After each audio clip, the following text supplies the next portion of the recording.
Excuse me, ladies and gentlemen. Thank you for your patience in holding. We now have your presenters in conference. Participation in this presentation is by express written invitation of the AHA only. Unauthorized participants and/or any party that aids and abets such unauthorized participants may be subject to criminal and civil penalties under both state and federal law. Please disconnect from the call or log off the webinar. The AHA did not expressly invite your participation. Please be aware each of your lines is in a listen-only mode. You may submit your questions electronically anytime using the chat pod located to the right of your webinar platform. You may also download a copy of today's presentation using the resources pod located directly above the chat pod. It is now my pleasure to introduce today's first presenter, Benjamin Lutz. Please go ahead. Thank you, Stephanie. My name is Benjamin Lutz. I am the Senior Advocacy Associate with the American Society for Healthcare Engineering. I welcome you all to this Grainger-sponsored Lunch and Learn today.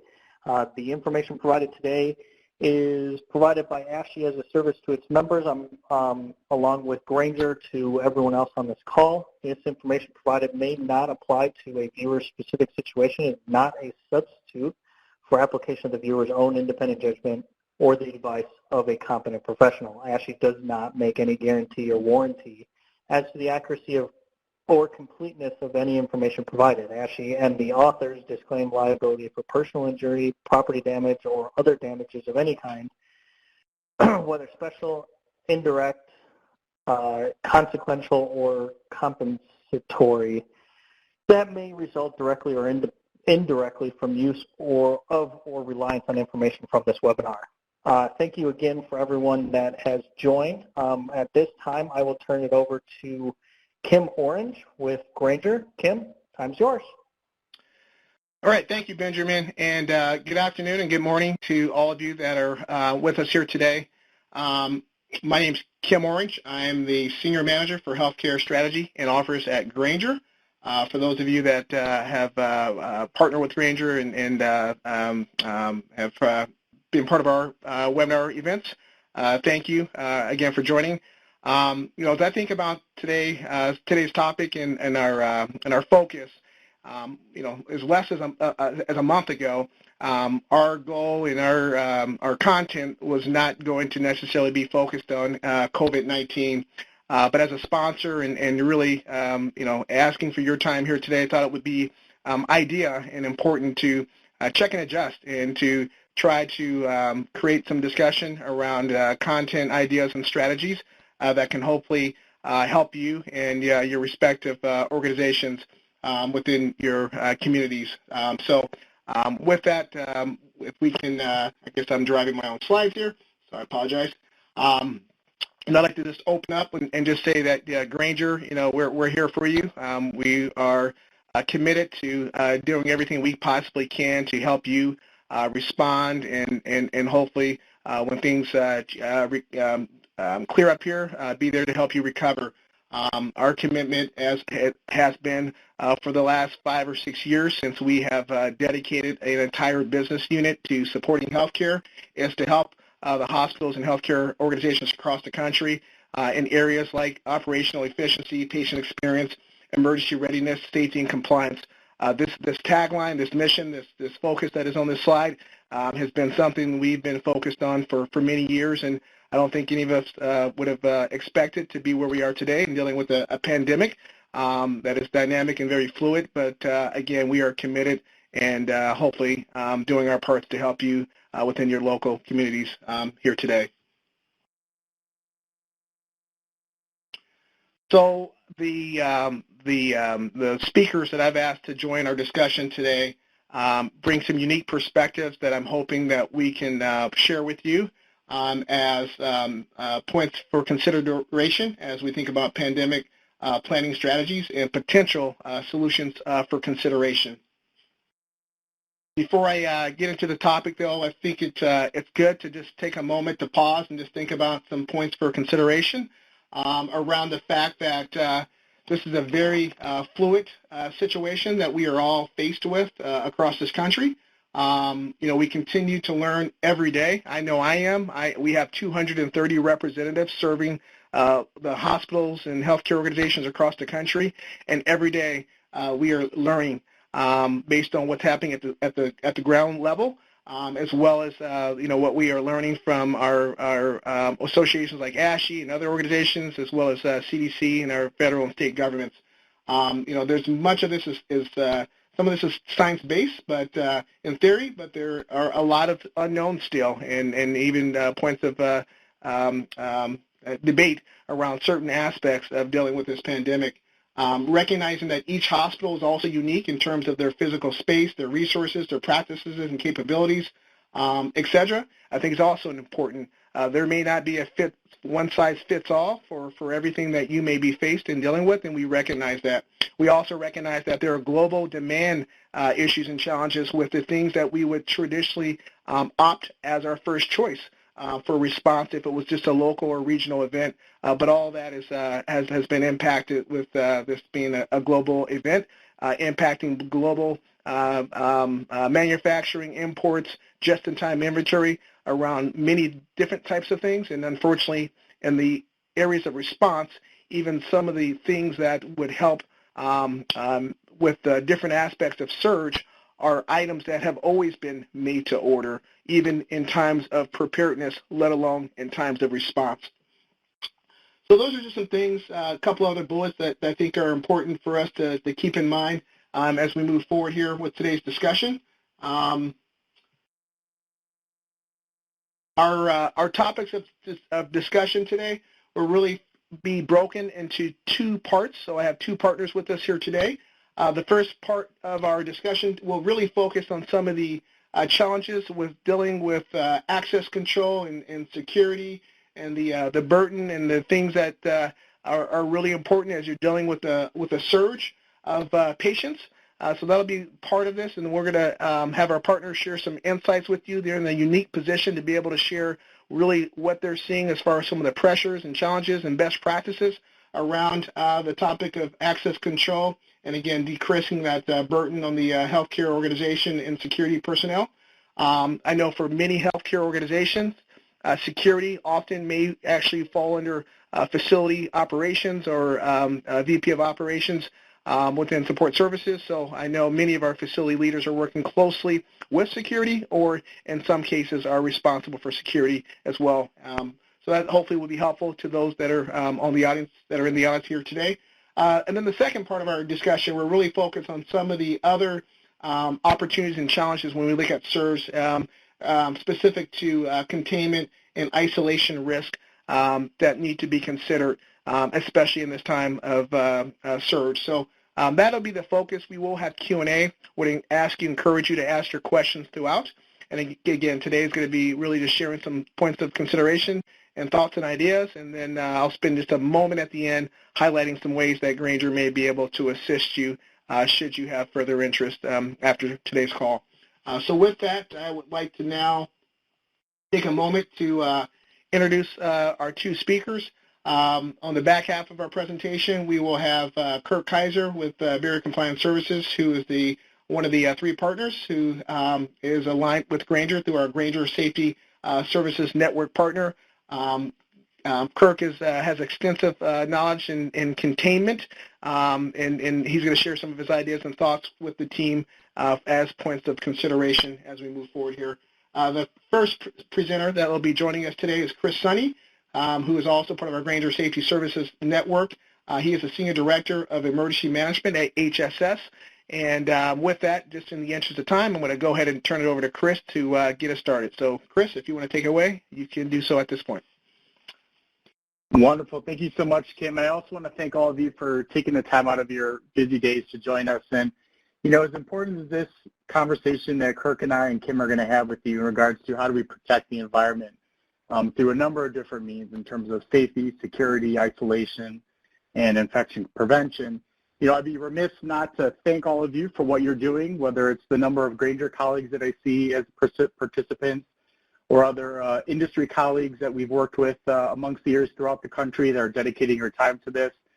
We're all playing a very pivotal role in the response in this truly unprecedented time that we have. There's a lot of interesting information that's coming out and a lot of kind of almost spectacular and an unfortunate connotation in terms of what we're all going through as a society and also the healthcare community. But just as I told our crisis management team this morning on our call to, all of us keep our chin up, eyes forward, one step at a time, and together we'll be able to get through the other side of this. And thank all of you for everything that you're doing to help support our community and society. With that being said, I wanted to touch on a couple of components that I'm going to be discussing during my part. Again, how do we protect that environment is not a single layer. There's not one single answer to fulfill that, but there's a couple different strategies to put in place, a couple different layers that we can help to integrate to really help focus on how do we protect that healthcare environment so we can maintain an effective environment of care for our staff, for our patients, and those that are really coming upon us to truly assist in this unprecedented time. So we're going to talk about early communication and management of people, looking at how do we access our vehicles into our healthcare campuses, how do we approach the facility, and how do we start again with that multi-layered communication strategy to help support the messaging and information that we all need to be working on as community partners. We're also going to discuss about evaluating single point of entry for both patients and a single point of entry for staff. What are some best practices that we have not only from the screening perspective, but frankly as we start to evolve in this incident and as staffing challenges may become an opportunity for us in terms of maintaining critical posts on the security side or critical operations on the clinical and support side, what are some ways that we can help maximize the resources that we have? Kim brought up a wonderful point about the fact that a lot of us in many facilities, we don't have a dedicated security force, and this may be on engineering or maintenance or other folks that are now being called up to assist with that screening process. So we're going to talk about how do we maximize those folks and how do we really protect those assets within our organization. And lastly, we're going to talk a little bit about crowd management. What have we seen across the country to assist with, especially those areas that are having an influx of patients coming and seeking care within our facilities. And one of the interesting perspectives that Kim mentioned as part of our role in HSS is before our call, I was reaching out and tapping a number of our security directors and regional directors from across the country in the 167 facilities that we're in and saying, what are you guys seeing as best practices? What are you kind of seeing as some of those areas of opportunity? So not just things that we might have read in books 20 years ago, but what are we seeing on the ground right now? Because many of us know 24 hours is completely different from what the last 24 hours looks like. So how can we learn from together, which is why these type of opportunities are so important for us to have and to leverage those best practices. So let's start about getting into the facility and also really even before we get there, looking at communication. As we know, there are different types of methods of communication that are going to touch different people. And we have a pretty broad spectrum in terms of the number of patients that are impacted from this type of event, looking at individuals with comorbidities and also certain age groups that have been deemed at higher risk to be impacted by COVID-19. So one of the key takeaways from a very early on perspective is communicating through a number of different modalities. Granted, we can push things on social media and on the computer, but then you're going to be looking at people like my 71-year-old mother who has never seen a computer in her house before since I've moved out during college, and since then hasn't had one in her house. So we need to be respectful, and we really need to be cognizant about multiple modalities.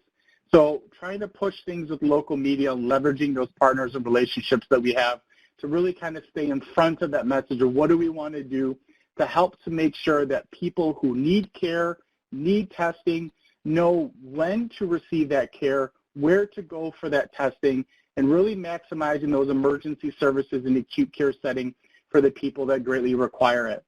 And now, again, that is not a single point. We're really looking at a continuum at that standpoint in terms of communication and messaging. So really even looking at the facility level outside of, again, our great social media tools, our website, our internet pages that we may have, but a lot of facilities are working with their public works and community partners to put messaging up on those road signs that we see. The picture that you see in front of you in the lower right-hand corner, even working with your public works colleagues or even contracting some of these message boards to be putting up to your facility directly on your campus, directing specific individuals to go to certain areas and having key, succinct, brief messages about where do you want people to go. Really looking at what can we do to help prevent that onslaught from that single point of entry. How do we guide people to that entry point that we need them to go to? how do we get folks to the correct place, whether that may be a drive-through testing area, whether that may be a very specific designated drop-off for patients, and also to start to early communicate both on the media, social media, and facility or system-based messaging what those visitor restrictions are going to be, whether it's a single visitor, whether it's 2 visitors, maybe no visitors, depending on what part of the country you're in, and then what your facility and also system posture is going to be.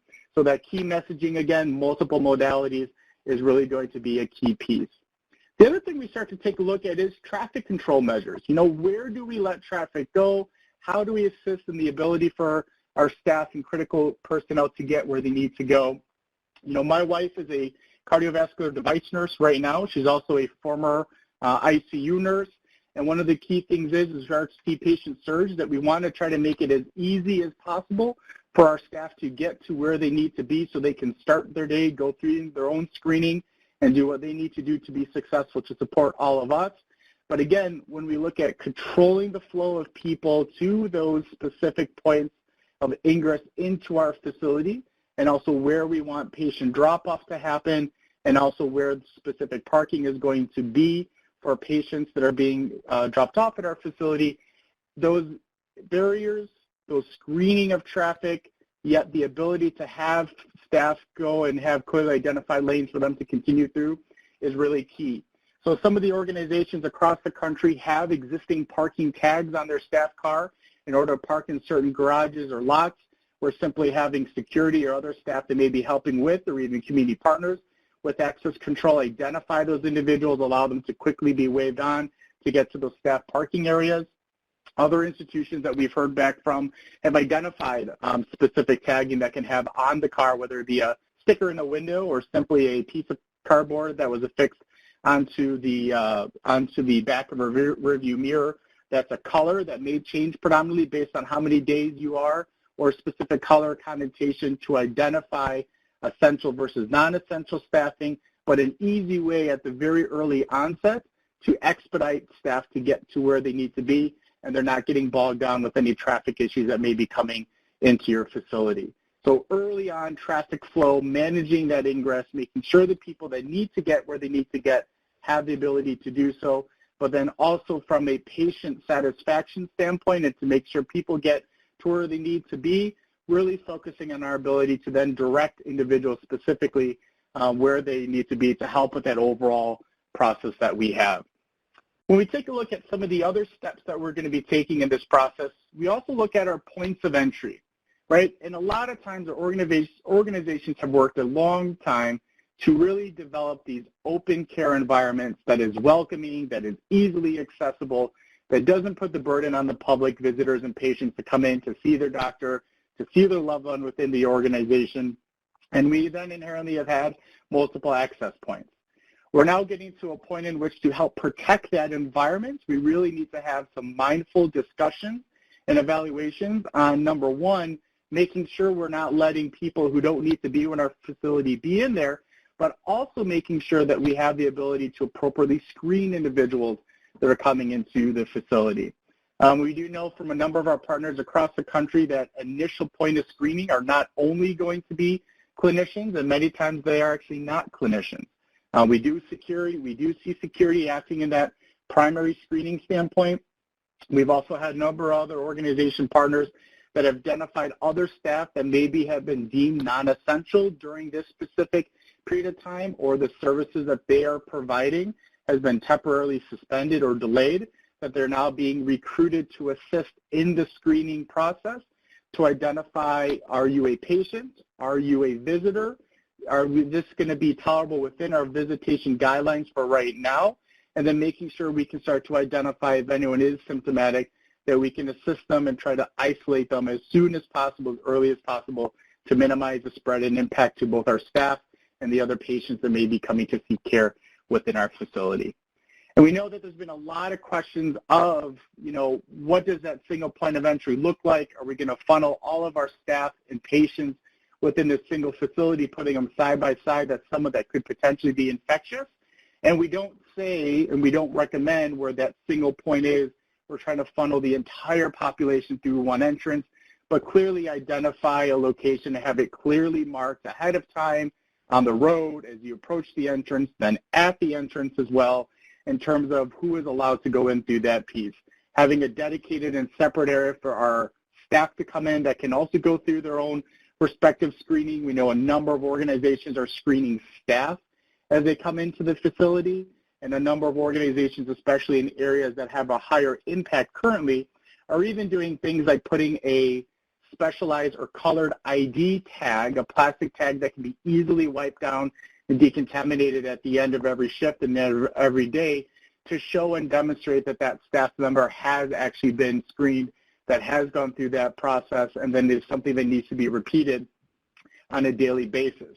So organizations that are proactively monitoring for elevated temperature, asking questions about potential symptomology of staff members and clinicians, this is a good way to help document that process, and then empowering other people within the organization, coworkers and colleagues, not to be looking over your shoulder, but if you do see someone that hasn't gone through it, that may be missing that identification, to go ahead and do so, again, to help maintain that safe environment for our organization. So again, separate points of entry for patients, separate points of entry for staff. And a lot of people say, you know, do we need to get at that point where we're truly minimizing people within the organization to only patients?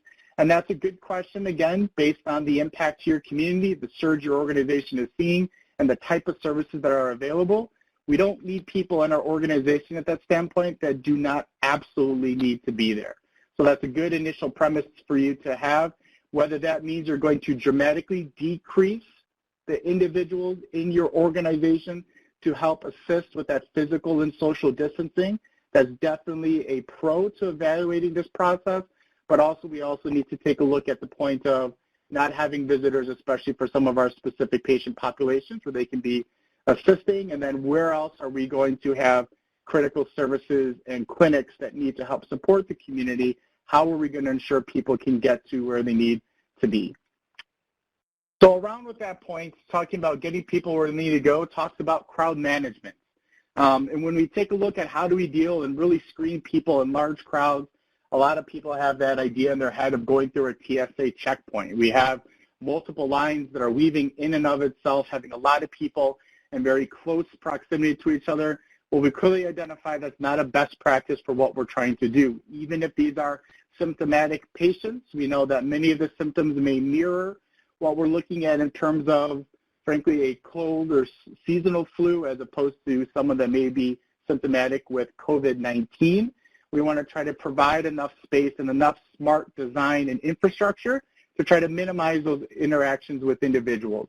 So instead of having those wraparound lines, have those single lines that you can have for folks coming into the organization. This is where messaging early on is key about where we want people to go, where we want people to park.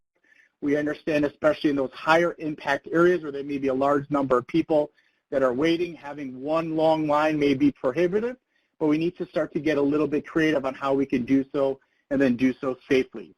Another thing a lot of organizations are doing is really helping to proactively identify what that 6-foot spacing looks like. So physically putting high visibility tape on the ground or signage at any barricades you may have up to that standpoint to clearly identify and help people to see where that 6-foot distancing is going to be.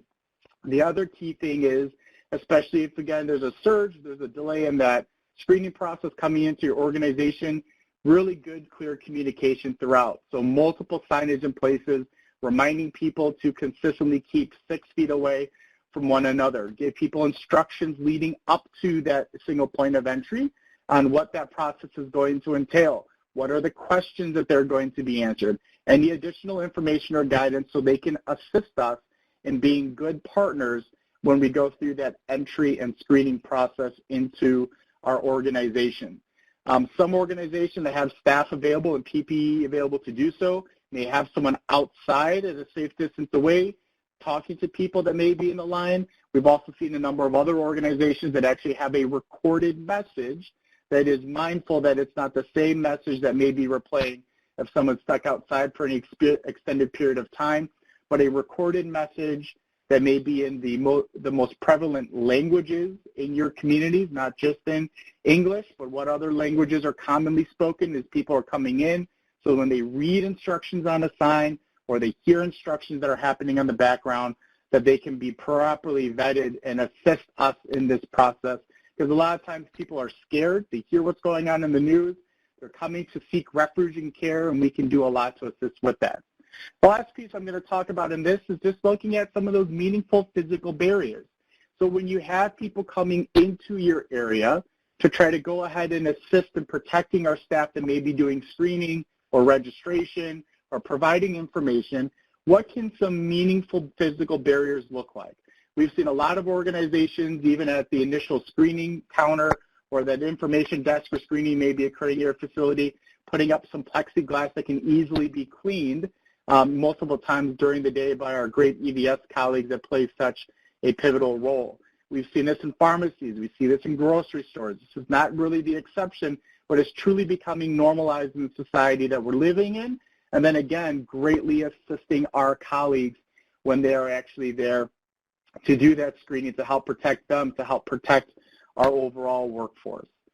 Just personally going through to get my own prescription the other day at the pharmacy. I went into the pharmacy, had to stand in 6 feet spacing away from anyone else that was in there. By the time I got up to the counter, they were behind a complete little plexiglass box. They had a little voice box column that they had set up outside for us to talk with one another. Again, maximizing those protection for our staff and minimizing any additional spread that we have amongst the folks that are coming into our facilities and organizations to receive care. The last piece I just want to touch on before we turn it over to our esteemed colleague Kirk here is looking at pathways to violence and just understanding the great impact this is having on all of us, not just us within our own organizations as staff, but also the facility and then also the greater community and society as a whole. We know that during these stressful times, when we have large numbers of job loss, when we have financial strife and difficulty, as we're now forced like no other to be in close, intimate contact with family members that we may not have previously had a lot of daily interaction with, that we're now quarantined together, things can have the potential to become ripe for violence.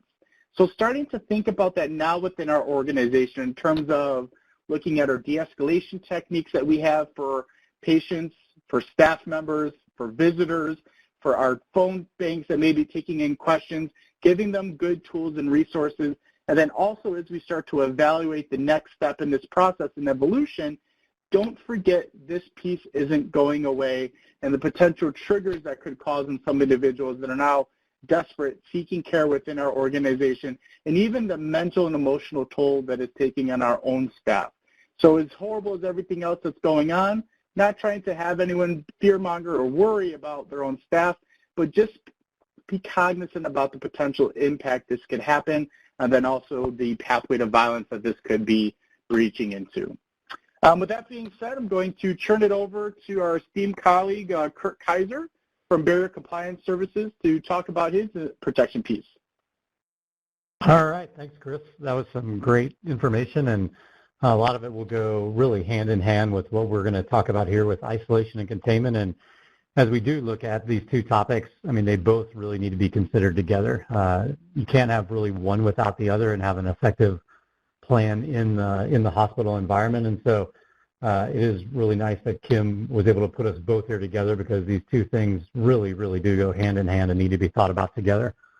And so with that, you know, we at Barrier Compliance Services will do work in about 48 or 49 states this year. So we have a national footprint, and we have, you know, people on the front line up in New York, people in equipment up there, and down to other rural communities where they're really not affected much at all. So we do have a pretty good breadth of understanding and experience and exposure in terms of just what's going on. And so a lot of these things that we're going to talk about come from our own direct experience, but it heavily relies upon stuff from the CDC and ASHI as well.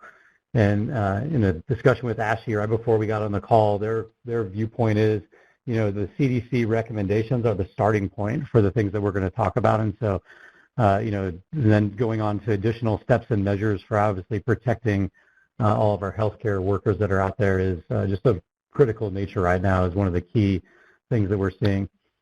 And so with that, you know, just to take a quick step into, you know, one of the key, I think, things that is shaping us right now is that as far as what do we think as far as how this is transmitting and what is making it so problematic is the fact that we just don't know. And so as we look, this list that's up on the screen right now has really changed and morphed, week by week and day by day as we've gotten information and studies and whatnot. And so right now we do know, though, that there's some element of really all of the common methods of transmission are up there. And so it is being passed person to person through surfaces that can be out there from, minutes to days, the respiratory droplets, that gets us into some of our social distancing.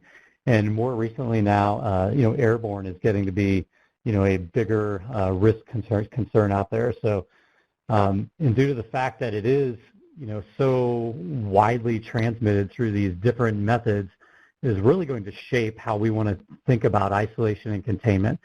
And it just makes it, that much more complicated in that, it does continue to change. And this airborne category over on the right continues to, I think, come into a clearer picture that there are some definite risks out there, and those risks are getting to be a little bit more concerning than what we originally thought. Furthermore, we're just really unsure of how the different infectious control variables also affect it. So temperature and humidity and sunlight, those are three variables that we know have some effect. We just don't know really the direct effect on what it has as far as COVID-19. And so the incubation period, we tend to know it's from 1 to 14 days. And then, again, not being able to show symptoms, being pre-symptomatic before it becomes infectious. And then there's also asymptomatic, where people that have no visible symptoms. So when we take all of what's really on this slide here and we start thinking about it, I mean, isolation and containment becomes absolutely probably one of the most critical things that we can do in terms of handling this pandemic that we're facing right now. And so with that, direct from the CDC, their really stance on it is that, and that, controlling exposures to occupational infections is a fundamental method of protecting our healthcare personnel. And so as we go through and we look at that, the hierarchy ranks control according to the reliability and effectiveness, with engineering controls, administrative controls, and ends with PPE. And so PPE is the least effective method of controlling this. And so, so often what we're finding is that, is that PPE tends to be our first line of defense. And that's really a backwards approach in terms of thinking about how to handle a pandemic.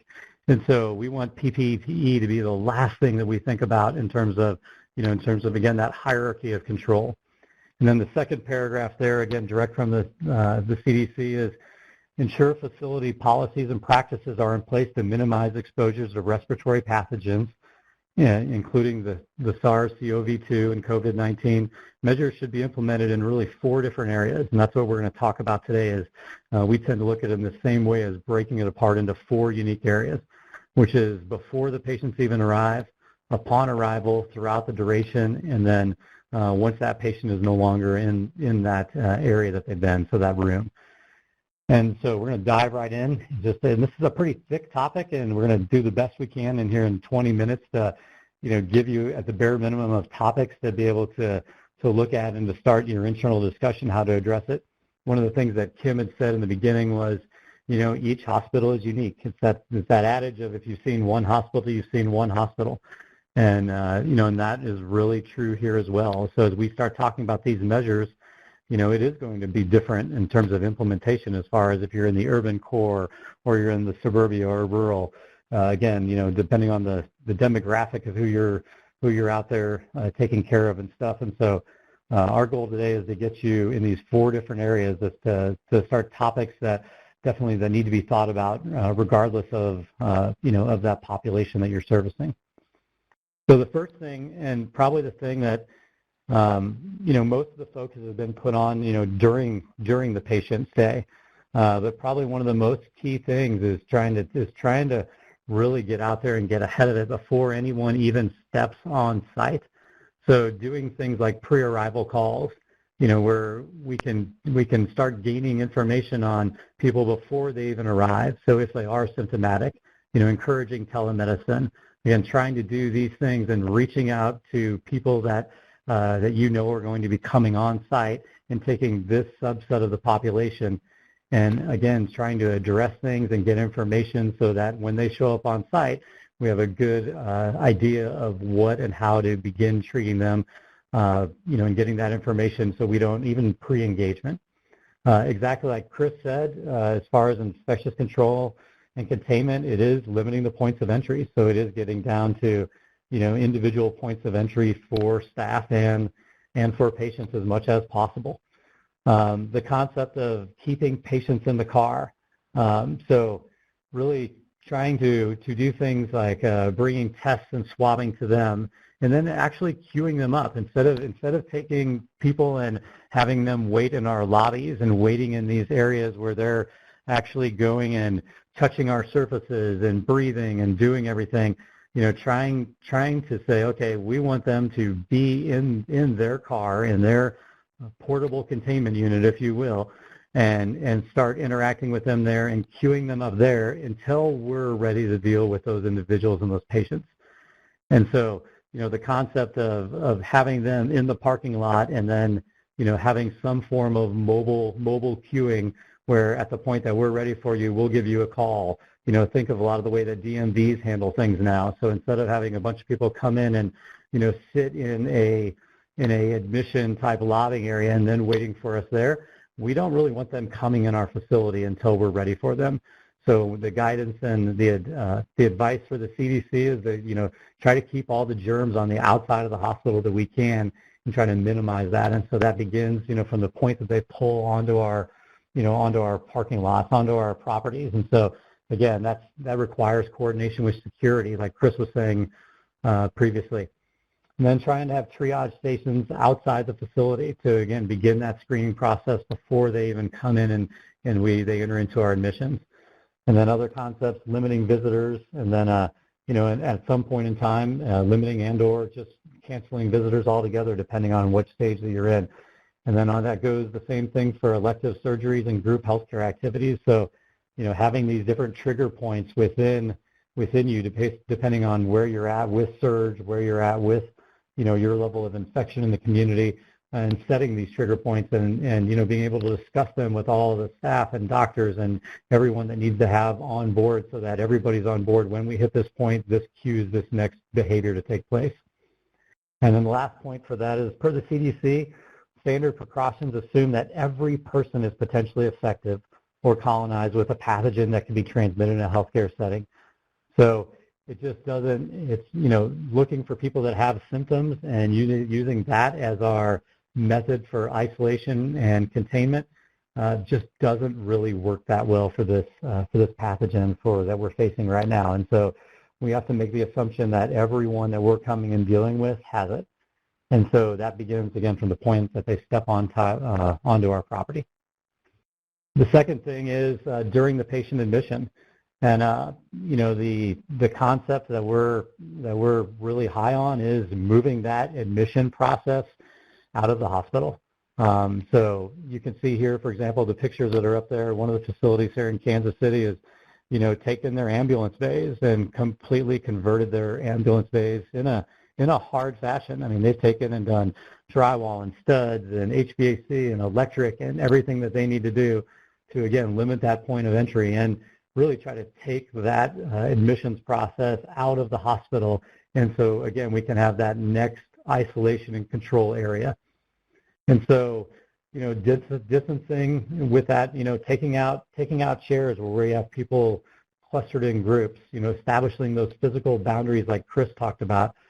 And ultimately, we need to create different isolation compartments where you can triage people as we're even bringing them into that admissions process based on their symptoms. And again, if we can have some advanced information, like we talked about, from some of the pre-admission processes where we can direct them into certain areas, based on when they walk in, we can say, oh, we've already spoken with you on the phone, and we can take them to an area if we need to take them to an area where we can, again, minimize that impact if they are symptomatic. So separate areas for those symptomatic patients, and they should be the airborne infection isolation rooms. One of the things that on the call with Ashley before actually doing this presentation, whenever we have anyone that is symptomatic or whenever we have anyone that is COVID positive, having that negative pressure area to put them in is absolutely that best practice that we all need to be striving for. So anytime someone is symptomatic, anytime someone is COVID positive, that negative pressure needs to be, if at all possible, sort of that minimum standard from the point that they step into our facilities. And obviously the PPE is an issue, but if there's any way to provide face masks and tissues at the point of check-in, again, we want to start moving down that pathway. Then the last point is considering our enhanced sterilization protocols. So you really want to go through and think for each one of those columns that were on that first slide that we had, for person-to-person, for the contact, for the airborne, and then for the droplet, trying to think through that. And so in the admission area, I mean, that's thinking through, are we using pens, are we using tablets, clipboards, paper, and how are we going through the process to take care of and sterilize those after every single use? If we're doing any form of payment, how does that transpire? Vending machines, elevator buttons, chairs, based on substrates, how are we in there, and how are we, taking our enhanced sterilization protocols so that we're not making that bad problem worse? So as we start bringing the process of bringing them into the facility, we can address it on the spot there, and this comes into policies and procedures, and again, with those different trigger points. So those policies and procedures for the things that we're talking about should change as we go through different levels of care and different levels of surge. The next point is the basics of an airborne isolation room. And so the three things to think about are that is, how do we go about just making a sealed compartment and understanding that the less sealed that compartment is, either above the ceiling tiles or with any other pathways for that room, those holes are going to change the dynamics of airflow in that compartment. The more sealed the compartment is, also the better off we're going to be able to hold pressure. So ultimately, we want to try to limit the pathways in there to whatever we're actually pushing through from the HEPA filtration or through the doorway. Negative pressure is obviously one of the key things that, again, Ashley is highly recommending whenever there's anyone that's out there in that COVID positive and or symptomatic. And then the other thing is trying to exhaust the air outside of the room, or HEPA filtering it as a secondary mean. And then again, trying to look at an airflow standard of 6 changes per hour, or 12 would be the recommended what we want to go through. And then the last point for that in that airborne isolation room is that air scrubbers can be problematic in that they can just push the pathogens around the room. So knowing that sort of a best practice is taking that air and actually getting it outside of the room and exhausting it to the outside is sort of, again, that best practice, what we want to try to look for with that.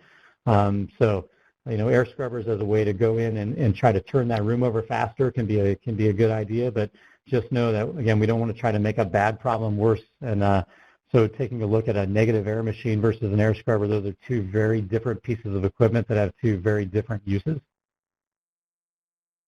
All right, and for the patient stay COVID positive, again, we try to look to the CDC site as sort of that minimum guidance standard. So what we want is a rapid, safe triage and isolation of patients with symptoms.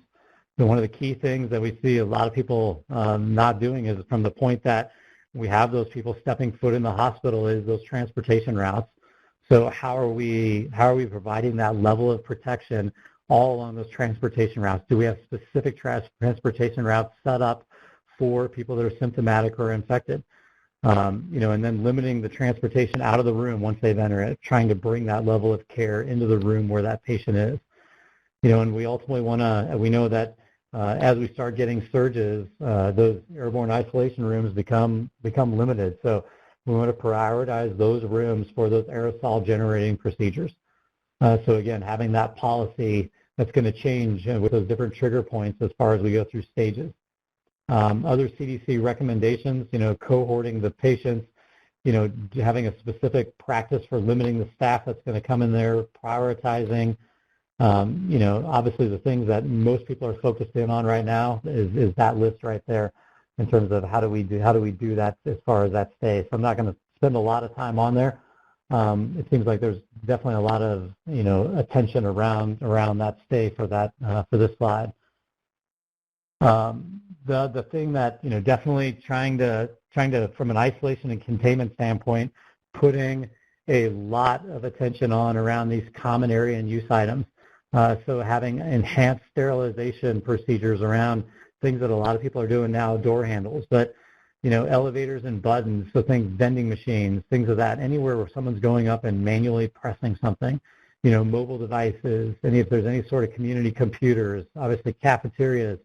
One thing, obviously, there's a significant amount of research coming around restrooms right now, and that can be a hotbed for transmission. So making sure, again, we're handling those and from a sterilization standpoint, staff locker rooms, convenience stations. So, going through your area and your community, the entire hospital, and trying to say, okay, where are these community areas where we have, our staff congregating? Where are these areas that we have people congregating, and what are those enhanced protocols that we're putting in place to go through and make sure that we're doing those sterilization procedures is absolutely becoming critical for stopping the spread, within our own hospital environment. Then the last piece out there is following the COVID-19 patient departure. Sorry about the typo on that slide. The guidance from the CDC, once the patient has been discharged or transferred, the healthcare personnel, including the environmental services, need to refrain from entering that vacated room until we've had a chance to treat the air in there. And that was one of the things that, again, right before the call with Ashley, that they asked us to highlight in there that, I know we want to have these rooms and we want to get these rooms turned over, and we have the next patient that wants to be pushed into that we want to get in that room and start that treatment, and rooms are absolutely critical to do it. But we do not want to make the problems worse. And so, letting that room set until we can go in and get those air exchanges in there, waiting for EVS to go in there, so that we're not making a bad problem worse is becoming critical in nature. And what we're finding is just a critical risk point for spreading COVID. And so, with that, it comes down to, taking each room and doing a calculation and figuring out what the air exchanges that are in there for that room, and then, again, getting to that goal of that,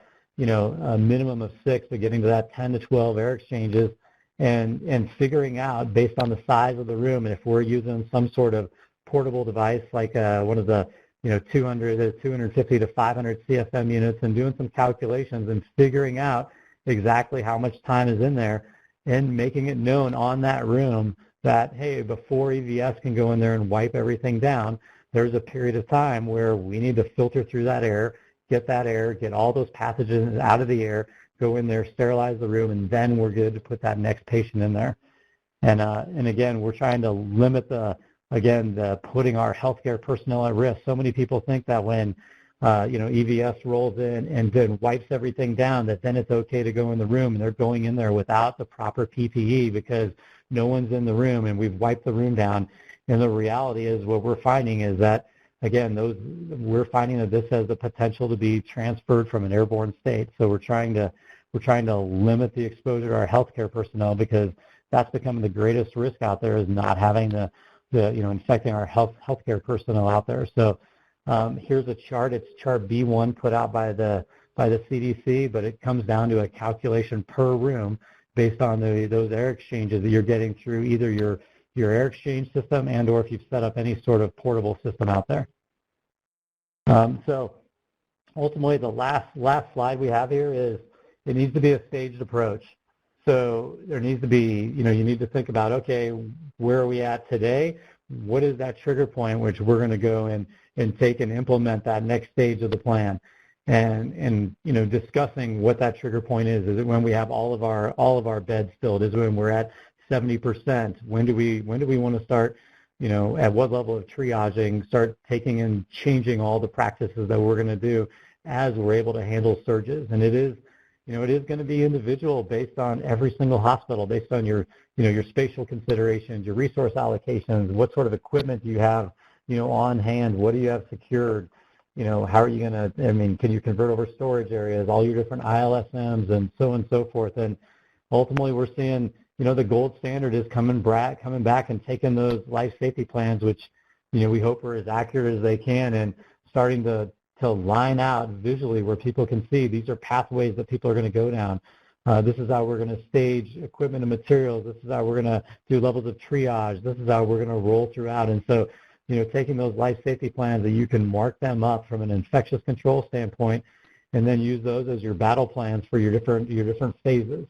And so, getting it down to where spatially everyone can see how things are going to be done and how things are going to move throughout your facility, is ultimately what we want to have happen out there.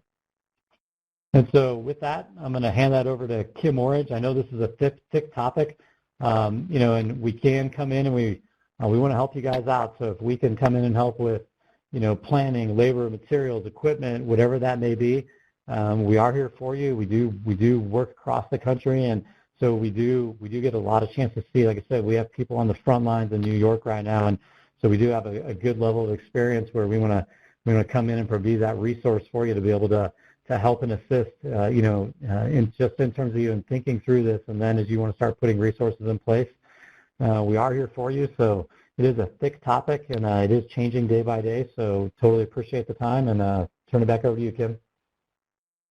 All right, so thank you, Kirk. Thank you, Chris. And we're running a little bit behind here, so I'm going to just try to kind of paint a picture, or at least give some guidance around next steps. So if Chris and Kirk, you can quickly kind of look through some of the chat discussion that's come through. Some of these are comments, some are questions. As you do that, I'll just come back to you guys to see if there's anything you want to address. But as far as Grainger's commitment to supporting you all, I know our team is just working extremely hard to support you, and I think we are, we're having some success. I know that at times there's some challenges and frustration, specifically, around the PPE. The PPE is much bigger than Grainger or any other supplier, but I do know we're coming through. A lot of items are on back order. We are first and foremost responding to our first responders and first receivers. We're now working with FEMA. We also have a line into the White House. So just know that there's a huge coordination and huge effort that is underway that we will continue to do our part to support the response. But again, this is much more than just a PPE issue. And as you heard today from Chris and Kirk, there are other ways and other things that we should be thinking about, planning for, and consistently iterating within our response to this situation. So what I've done here is just listed some of the professional services and areas that we might be able to support you with. It will depend on where you are, what your unique needs are under normal circumstances. Everything on the slide we can support, but depending on your situation, we'll have to look at that case by case. What I want to do, though, is at least point you towards some things that we are seeing some success with in terms of areas that are probably important to think about. I've highlighted some of those in red around the fact that hospitals are starting to go to, their second tier or a third tier masks based on stockpiles and not having availability for their normal masks that are used for protection. So as you think about the implication around fit testing and medical clearance, there are some things that you may not be aware of, because if you haven't partnered with us for preparedness and response, you would not know. But I do want to make it clear that these are things we can help you with that are highlighted on the slide. If you want to continue the conversation here today, had a couple questions. I think the best thing to do is to reach out to your Grainger representative. They can connect you with HSS and BCS, the two organizations that are supporting today's discussion here. You can also email me if you do not have your Grainger account manager's information available or handy. Just sent that out. My email is kym.orangegrainger.com. But again, we are here to support you. So with that, final slide is really just opening up for any last-minute comments or questions that Chris or Kirk may have. But I know we have about 2 minutes, and Benjamin, depending on how flexible you are, if people need to drop at the top of the hour, would encourage them to do so. If you have flexibility, we can give it an extra 5 minutes maybe and go 5 minutes after the call, if that's okay with you, Benjamin.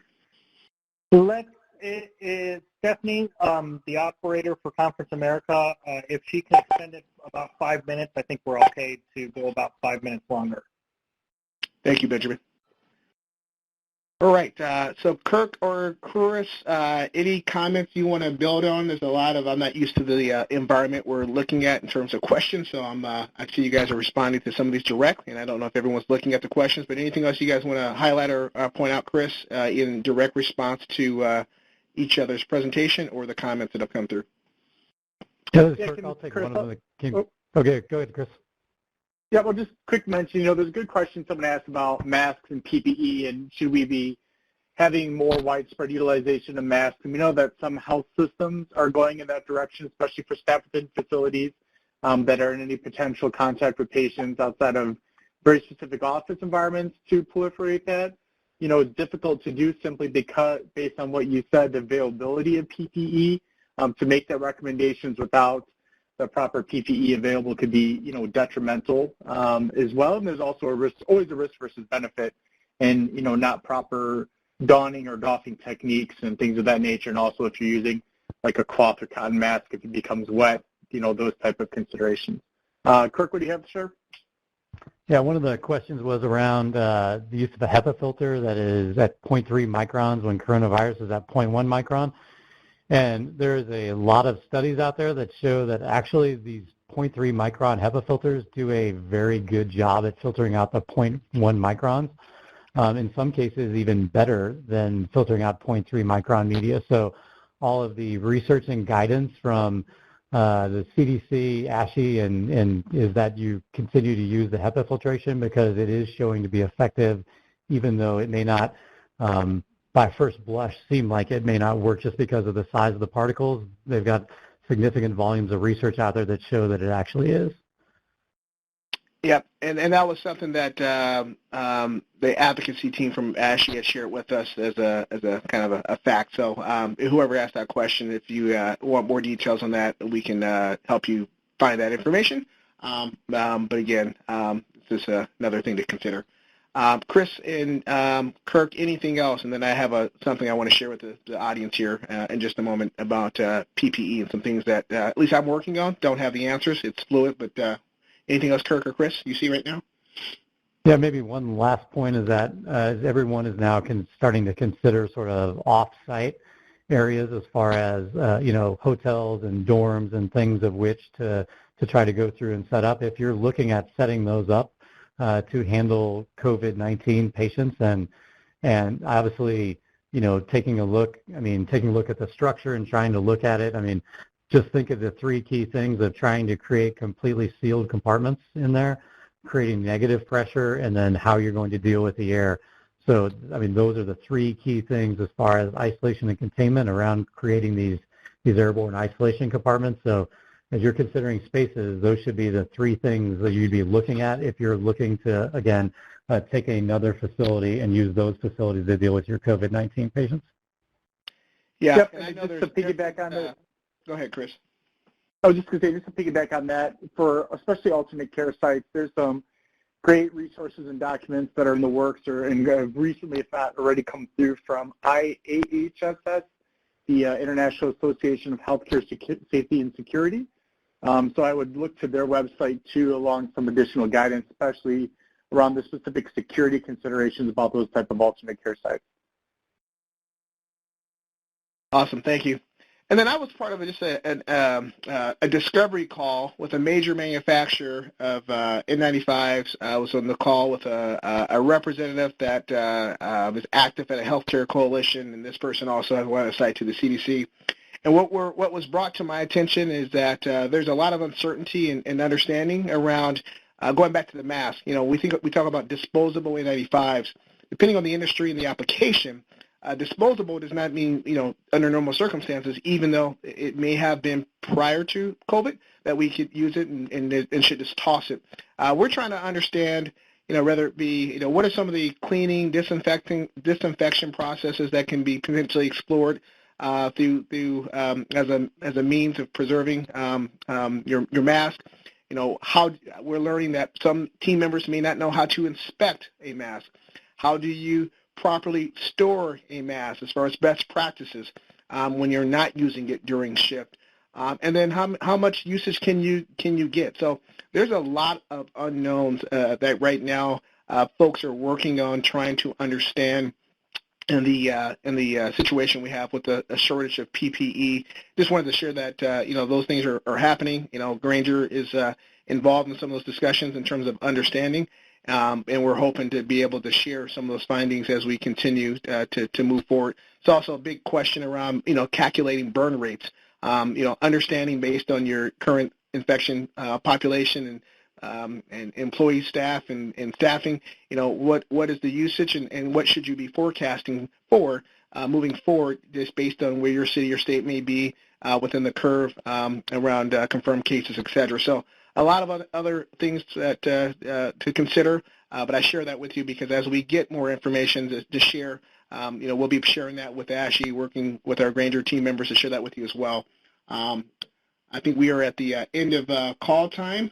So again, I want to thank you for your time. The last thing I'll just share with you as a way to support this discussion around COVID-19, our team is also putting out what we're calling Take 10, T-A-K-E, Take 10 solutions. And it's really taking some hot topics that you are dealing with across the country, teeing them up in 10 minutes to discuss the issue and potential points for consideration around addressing some of the challenges. So I encourage you to ask your representative if they're not sharing the Take 10s to do so. We'll have our third one built out this week and a fourth one, and they'll, again, be related to key topics in 10 minutes or less, giving you some ammunition to think about and information that may be able to assist you and your team and the patients that we are trying to care for. So thank you, Benjamin and ASHE, for the opportunity to be with you guys here today, and that will conclude today's call on our end.